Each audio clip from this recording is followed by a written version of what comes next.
नमस्ते दोस्तों। आज हम करने जा रहे हैं आदिकाल की साहित्यिक प्रवृत्तियाँ पर आलोचना।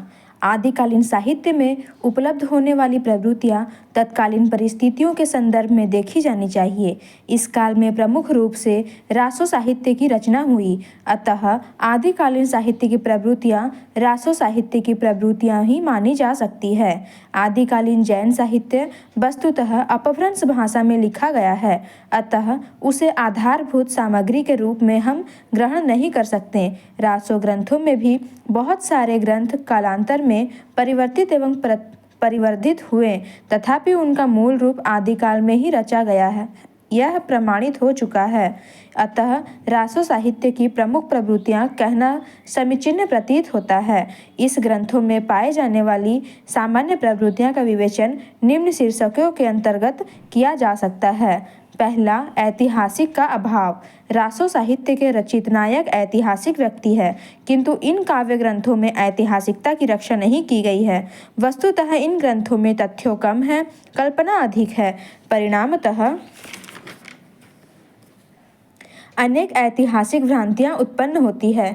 इन ग्रंथों के रचयिताओं ने जो वर्णन किए हैं वे तत्कालीन इतिहास से मेल नहीं खाते। घटनाओं, नामावली, तिथियों का जो विवरण रासो काव्यों में जो उपलब्ध होता है वह इतिहास सम्मत नहीं है। ऐतिहासिक रचित नायकों को लेकर लिखे गए काव्य ग्रंथों में जिस सावधानी की उपेक्षा की जाती है उससे ये निम्नांत विमुख रहे हैं।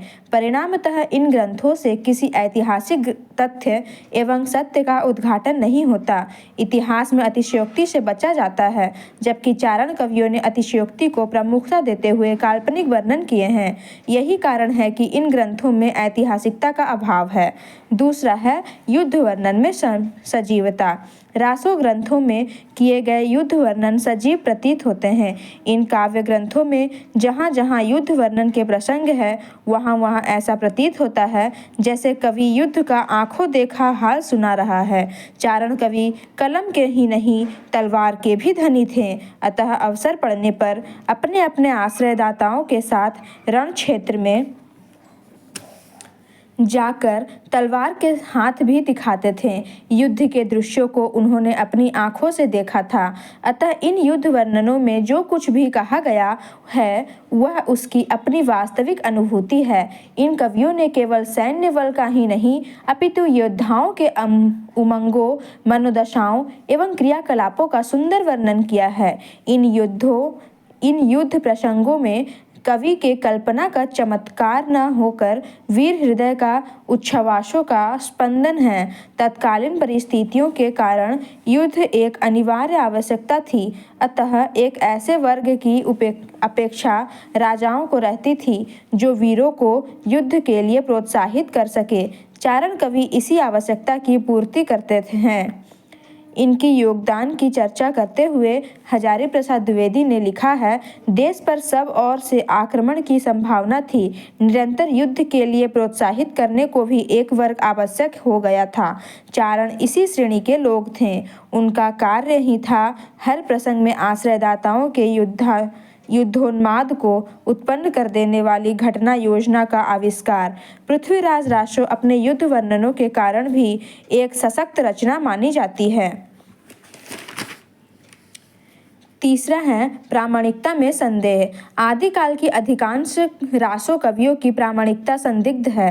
पृथ्वीराज रासो जो इस काल के प्रमुख रचना बताई गई है वो भी अप्रामाणिक मानी गई है। आचार्य रामचंद्र शुक्ल के अनुसार इसके अतिरिक्त और कुछ कहने की जगह नहीं कि यह पूरा ग्रंथ वास्तव में जाली है। इसी प्रकार खुमाल रासो और परमाल रासो की प्रामाणिकता में भी संदेह है। मूल कवि की रचना में अन्य लोगों ने कब और कितना अंश प्रक्षिप्त रूप में जोड़ दिया है, इसका निर्णय कर पाना कठिन है। भाषा शैली और विषय सामग्री के आधार पर यह निष्कर्ष निकाला जा सकता है कि ये रासो काव्य समय समय पर परिवर्तित एवं परिवर्धित होते रहा हैं। आश्रयदाताओं की प्रशंसा। रासो ग्रंथों की रचयिता चारण कहे जाते हैं।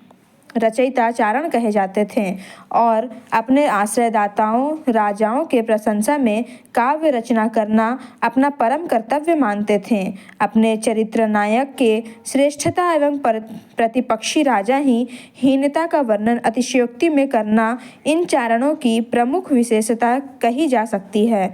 दरबारी कवि होने के कारण इन कवियों ने आश्रयदाताओं का शौर्य यश वैभव का काल्पनिक एवं अतिशयोक्तिपूर्ण वर्णन किया है।